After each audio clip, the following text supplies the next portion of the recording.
আজকে আমি আপনাদের সাথে শেয়ার করব নদীর পাঁচমিশালি মাছ আলু কুচি করে চচ্চড়ি। প্রথমে আমি প্যানে পেঁয়াজ দিয়ে দিলাম, মরিচ, রসুন কুচি, আদা রসুন পেস্ট, স্বাদ মতো লবণ, 1 চামচ হলুদের গুঁড়ো, 1/2 চামচ মরিচের গুঁড়ো, পরিমাণ মতো তেল দিয়ে ভালোভাবে হাতে মাখিয়ে নিব। তারপর আলু কুচিগুলো দিয়ে ভালোভাবে হাতে মাখিয়ে নিব। আমি আগে থেকেই মাছগুলো ধুয়ে রাখছিলাম, সেই মাছগুলো দিয়ে দিলাম, দিয়ে এখন আমি ভালো করে হাতে মাখিয়ে নিব। মাছগুলো মাখানো হয়ে গেছে, এখন আমি পরিমাণ মতো পানি দিয়ে দিব। পরিমাণ মতো পানি দিয়ে এখন আমি ঢাকনা দিয়ে ঢেকে দিব।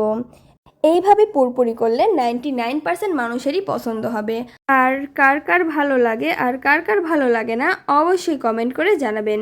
আর এই যে দেখুন আমার পুরপুরিটি হয়ে এসেছে, আর কিছুক্ষণ আমি অল্প আঁচে রান্না করে নিব। এই যে আমার রান্নাটি হয়ে এসেছে, এখন আমি নামিয়ে নিব। আর এভাবে পুরপুরি করলে খেতে কিন্তু বেশ মজার হয়। আর সবাই ভালো থাকবেন। আল্লাহ হাফেজ।